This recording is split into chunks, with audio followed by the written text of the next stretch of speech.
Bonjour, je suis ici avec Eric Remacle. C'est une magnifique découverte que j'ai faite une fois j'ai vu Bah, moi une aussi. vidéo de toi. Moi Merci. aussi. Et là, on va ensemble au Samadhi Project à Genève, donc voir l'invisible chemin. Et voilà, j'ai adoré ta vidéo. Donc tu parles de la situation actuelle, vraiment d'un point de vue un petit peu extérieur, je trouve. Et Ouais. en fait, tu es très compatissant dans ton message. Qu'est-ce que tu communiques? Surtout, j'ai vu que vraiment tu as beaucoup de followers aussi. Tu as une grande chaîne YouTube avec 25 000 followers ou même plus. Donc raconte, qu'est-ce que te tient à cœur actuellement de communiquer? Ah ouais, mais écoute, ce qui me tient à cœur, comme toi, je pense, parce que j'ai vu ta chaîne aussi et j'ai vu que tu mets beaucoup de belles énergies, de vibrations positives en fait. Ce qui me tient à cœur, c'est de garder la joie à l'intérieur, malgré le chaos extérieur, malgré qu'on est dans un état qui devient de plus en plus policier et dictatorial. C'est de ne pas se laisser terroriser. Oui. On pourrait dire que c'est des terroristes, hein, parce que la définition de terrorisme, c'est qu'ils créent une terreur. Et là, avec les médias, on voit qu'on crée un climat de terreur. Et c'est surtout de ne pas succomber à ça et de redoubler d'attention justement pour être encore plus dans la joie. Enfin, je trouve que c'est bien que quand on est face à l'adversité, de redoubler de joie, d'être encore plus dans la gratitude. Par exemple, nous, on va aller au théâtre, je trouve ça génial, parce qu'on a appris hier qu'il y avait ce couvre-feu là en France. Et puis on va au théâtre et voilà, c'est avoir des actions symboliques aussi, de continuer à voir ses amis, de faire des free hugs, faire la fête. Et puis, génial. Et puis alors surtout aussi, je dirais, de ne pas se sentir impuissant. Oui. Et ça, j'aime bien parce que toi, tu as pas mal de projets. J'ai vu qu'on a des choses qui convergent. C'est d'avoir des actions qui portent du sens, d'aider les autres, d'être dans la bienveillance, d'être dans des actions humanitaires. Parce qu'en fait, quand on est dans l'action, on n'est pas dans l'impuissance. L'impuissance, c'est quand on ne peut rien faire justement, et c'est le pire. Et quand on est dans l'impuissance, comme sont beaucoup de gens actuellement, on se dit ouais, qu'est-ce qu'ils décident les politiques, je ne peux rien faire, j'ai qu'à obéir, j'ai pas le choix. C'est le pire parce que là, on devient manipulable, on devient stressé. Et quand on est stressé, on a une pensée binaire et on n'arrive plus, enfin, on est très manipulable et puis on sombre dans la maladie, quoi, tu vois. C'est ça. Donc la clé, je crois que c'est sortir de l'impuissance, faire quelque chose, tu vois. Avoir une vision. Et avoir une vision, exactement, une vision qui donne de l'espoir. Oui. Donc, par exemple, j'aime bien l'association Bon Sens, dont j'ai parlé dans ma dernière vidéo, qui est une association en France, qui regroupe pas mal de personnes connues. Qui vient de se lancer. Qui vient de se lancer il y a une semaine. Je crois qu'ils sont à 20 000 personnes là au moment où on parle. En une semaine, c'est génial. C'est génial. Ça regroupe des gens justement qui veulent garder du bon sens, qui prennent du recul, qui refusent cet état policier en fait. Et ces mesures complètement stupides, hein, parce que c'est complètement déconnecté de la réalité scientifique. Si on croit ces sources d'information, on le voit bien en fait. C'est une question de bon sens. Mais alors c'est eux ou c'est d'autres. Toi aussi, tu as des projets magnifiques. Avec Humus, oui. Avec Humus, voilà. Ça, c'est super. Ouais, ouais. Puis moi, j'ai relayé aussi des projets, notamment avec Idriss Aberkan. Mais il y en a plein des projets comme ça, en fait. Et des projets qui donnent du sens, où on se regroupe. Et c'est peut-être un avantage de la crise. Hein. C'est qu'on se regroupe avec des personnes qui veulent... Qui ont les mêmes idées, un peu. Qui ont les mêmes idées, et qui se rendent compte qu'on ne peut pas rester comme ça. Là, c'est bien, c'est peut-être l'avantage de ce crise aussi. Et c'est bon parce qu'on se rencontre comme ça. Voilà, on se rend compte, voilà, exactement. On ne serait pas rencontrés. Ouais, exactement. Ah, oui. Donc ça nous force en fait à nous connecter à des personnes pour ne pas sombrer, qui sont dans la même vision. Évoluer ensemble bon et puis en fait faire comme ça ensemble. Hein, ouais, exactement, faire comme ça exactement. Ouais. Donc dans ce sens-là, c'est quelque chose de positif. Oui. Tu vois, c'est bien comme on est venu en voiture ensemble, on en discutait dans la voiture, d'avoir cette vision vraiment très joyeuse en fait. Hein, c'est vrai. Garder la joie. C'est vrai. Même si je comprends que c'est difficile pour certaines personnes dans des appartements à Paris, mais il y a toujours moyen, je pense, de garder la joie en se connectant.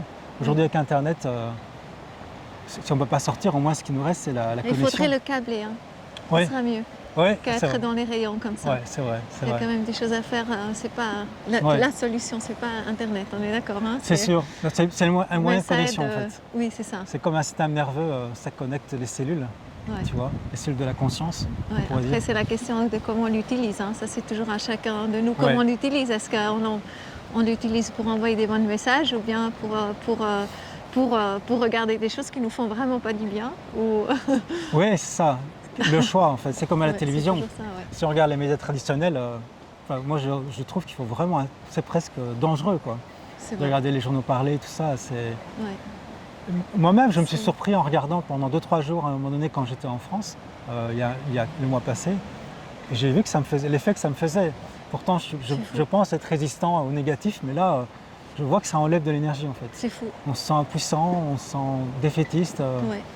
Tu sais, moi, j'ai jamais pu regarder le téléjournal. Mes parents, ils m'ont vraiment toujours voulu, en fait, parce qu'ils avaient tellement envie que je regarde, parce Ouais. qu'ils se sont dit que jamais je pourrais avoir des discussions avec des gens voilà, académiques. Et en fait, aujourd'hui, je comprends tellement, parce que, en fait, il n'y a rien qui me réjouissait dans ce Ouais, téléjournal. ouais, il n'y a pas beaucoup de bonnes nouvelles. S'il y a Ouais. des bonnes nouvelles, bah oui, Parfois. je regarde avec joie. Ouais, ouais. Mais voilà, c'est vrai que... Ou alors les regarder, mais croiser ces sources d'informations en tout cas. Ouais, ouais. Et quand on les croise, parce qu'il y a beaucoup de médias alternatifs sur Internet, Aussi, c'est aussi un ouais. avantage. Ouais, ouais, On se rend compte qu'en prenant de la hauteur, qu'il y a beaucoup de choses qui vont très bien aussi sur Terre, ouais, c'est ça. tu vois. Par contre, ils sont vachement puissants. Ouais. Ils ont une sacrée influence hein, sur 10% de gens. Ils Ouais. s'orientent encore dans les grands médias. Hein. On peut presque admirer leur puissance Oui. dans le négatif, C'est fou, de manipulation des masses. c'est fou.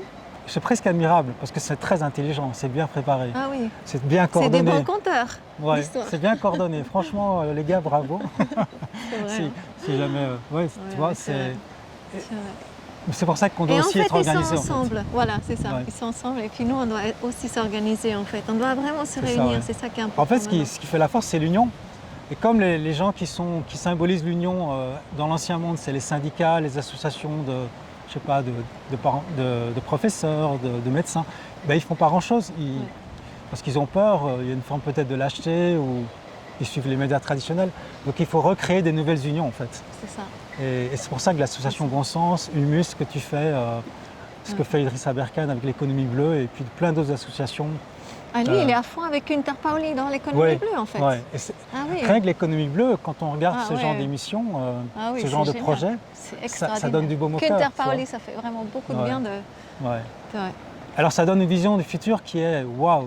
Ah oui, c'est pas le futur horrible d'Orwell Voilà, qui nous c'est ça. prépare. Il y a une autre alternative possible. Et Donc, cette alternative, elle est très inspirante. Pour expliquer rapidement, donc il crée des ressources avec les déchets des autres, entre autres. Entre autres, oui, Ouais, ouais. en fait, ils se nourrissent des problèmes que rencontre l'humanité pour créer des emplois, créer des solutions grâce à l'intelligence humaine. Il n'y a pas un problème qui n'ait pas de solution. C'est ça. Et c'est en coordonnant des secteurs différents, des entreprises différentes, ils créent des emplois, ils créent des nouvelles idées en fait, économiques, des nouveaux schémas économiques qui sont très pertinents, qui fonctionnent bien en fait, Ouais, qui font gagner de l'argent en fabuleux, plus. ça vaut vraiment la peine de regarder. Mais surtout, ça a une vocation humanitaire, humaniste en fait, Oui, aussi. c'est ça. Et Il est aussi dans la 5G. Je sais qu'il a en Colombie, il y a une chambre dans un hôpital. En fait, ils font des tests qui est totalement étanche et puis ils font des tests par rapport à la 5G actuellement. Ah oui, d'accord. Ouais, ouais. Ok. Ouais, il est passionnant, Günter Pauli. Oui, j'ai pas beaucoup exploré tellement. J'ai vu quelques documentaires et ça suffit pour avoir de l'espoir, Oui. du sens. Il fait la culture de corail aussi, par Oui. exemple. Oui. Ou bien, par exemple, il a trouvé comment on peut faire des filets pour poissons où, Ah oui, où j'ai les vu ça, mamans, les mamans enceintes en fait Ouais. peuvent passer. C'est ça, oui. Et c'est vraiment par l'intelligence collective, parce qu'une entreprise a un problème, mais ne sait pas comment le résoudre, une autre entreprise a un autre problème. Et ils ne se connaissent pas, mais c'est en les C'est ça. mettant en contact qu'ils trouvent une solution créative, avec une troisième peut-être, pour faire émerger, grâce à l'intelligence collective, une nouvelle solution. Tu Ouais. vois. C'est beau hein, aussi, hein. On a Voilà, un petit ouais. peu froid, hein, mais... On n'est pas à la mer du Nord en Belgique, mais on est sur le bord du lac. Et puis Vraiment, moi, c'est je suis aussi passionnée par Eric parce qu'en fait, il m'a raconté, donc il est psychothérapeute à la base, il a aussi Ouais. fait étudier l'architecture et hypnothérapeute. Et c'est ça que je trouve que dans tes vidéos passe très très bien parce que tu sens justement ce lien que tu as aussi avec ton public. Et tu m'as dit qu'en 3 sessions, en fait, beaucoup de choses peuvent se résoudre et que tu travailles vraiment avec des gens qui ont des grands traumatismes. Entre Oui. autres, vraiment, Ouais. on en parle très peu volontiers, mais dans ce qui est pédophilie, La pédophilie, ouais, la exactement. pédophilie. Et en fait, avec des histoires nouvelles, les gens arrivent à switcher et à sortir en fait de Ouais. leur souffrance du passé Oui, pour c'est en ça. fait entamer le nouveau. Peut-être tu veux raconter quelque... Oui, c'est ça que malheureusement, c'est vrai.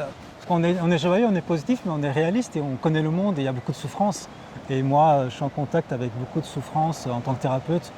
Étant spécialisé dans les traumas, c'est énormément d'attouchement, de victimes d'abus sexuels sur les enfants, de pédophilie. Mais ça ne doit pas empêcher la joie d'être là malgré tout, mais évidemment c'est à prendre au sérieux.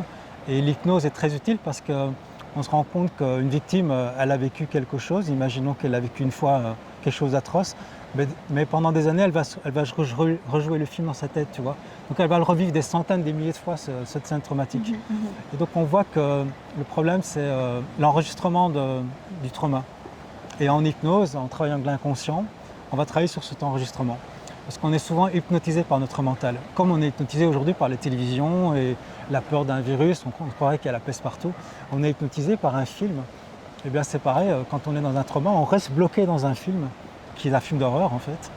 Et avec l'hypnose, on peut les modifier avec la créativité du patient. Ce n'est pas une hypnose passive, c'est une hypnose où le patient lui-même choisit sa façon à lui de se sortir de ce trauma avec des moyens créatifs, avec son imaginaire. Et c'est très très puissant parce que le corps réagit à l'imaginaire. Tu sais, quand on regarde un film triste ou un film qui est bien fait, tu vas peut-être pleurer, tu vas peut-être avoir peur, ou ton corps va battre vite parce que tu as un film de suspense par exemple.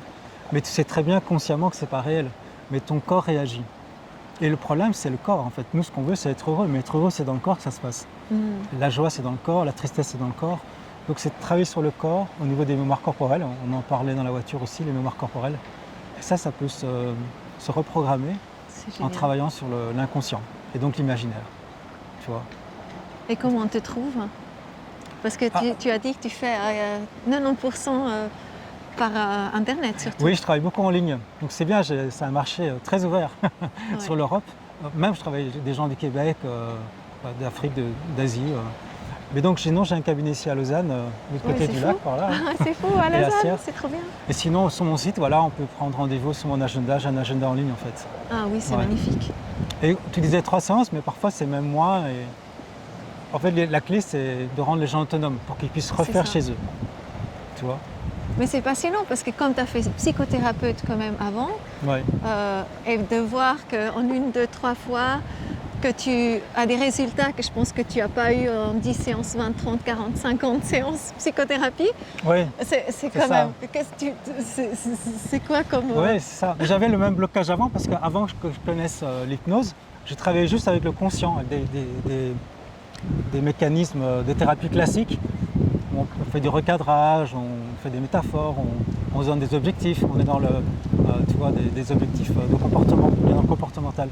Mais on s'adresse qu'à 10% en fait. Et tu as 90%, 90% qui est inconscient. On dit je suis saboté, j'ai envie de le faire, mais il y a un truc en moi qui m'empêche de le faire. Et on travaille sur cette instance inconsciente qui est très puissante, qui représente plus ou moins 90%. Certains vont dire 90%. Et la psychothérapie, c'est le contraire? Non, en fait, il y a plusieurs types de psychothérapie, tu vois, mais après, en ayant pris conscience qu'il y a l'inconscient qui est là, en pouvant collaborer avec l'inconscient, c'est beaucoup plus puissant, effectivement. Donc parfois, en une seule séance, parfois aussi, on peut avoir un énorme changement. Parfois, ça peut prendre plus aussi, ça peut prendre 5-6. Ça dépend, tu vois. Mais c'est génial d'avoir ça en complémentarité. Voilà, on peut le mettre en complément avec des thérapies plus classiques. On travaille sur le corps, sur la physiologie, sur l'énergétique, sur un mental positif, c'est important aussi. Pouvoir avoir un mental qui est constructif, comme on en parlait au début de cette séquence. Et puis aussi la spiritualité. Ça me paraît le plus important aussi. C'est pouvoir se détacher de toutes ces histoires, du mental, de l'ego, de ces histoires actuellement à la télévision, et de retrouver son essence profonde qui est toujours en paix, toujours calme. Quand on fait l'expérience, on voit que ce que nous sommes vraiment ne souffre pas en fait. Donc en fait, dans chaque séance, quelque part, on peut presque dire que les gens ils vont pouvoir toucher en fait cette spiritualité à un moment donné. En tout cas, je leur propose, si je sens que c'est pertinent, ça dépend, parfois ce sera la deuxième séance ou un peu plus tard, mais on peut dès le début. L'amour, hein. C'est l'amour inconditionnel. C'est l'amour, exactement. La connexion avec tout ce qui est. Oui, c'est ça. Exactement. D'ailleurs, quelques-uns, pardon, non, vas-y. Quelques-uns n'ont plus eu contact avec ça depuis longtemps, j'imagine. Mais oui, je pensais justement à des personnes qui m'ont contacté parce qu'elles ont vu mes vidéos et elles sont désespérées par la situation actuelle. Elles se sentent impuissantes et en fait, en se reconnectant à ce qu'on est profondément qui est amour, et par exemple en envoyant des intentions d'amour pour le monde, en se connectant à un futur probable qui est beaucoup plus constructif, beaucoup plus beau, ça fait un bien fou en fait. Et la personne Génial. physiquement se redresse, se sent mieux, Génial. se ressent de nouveau humain, Oh, c'est digne, beau. tu vois. Oui. On retrouve sa noblesse, sa dignité. Ouais. Et on ne se laisse plus aller comme un petit pantin Ouais. par ces médias, On tu vois. est plein d'entrain Ouais, de plein changer les d'entrain, ouais. choses. Bah oui, comme Et toi, voilà. comme toi. Merci, merci. Bah, c'est un plaisir.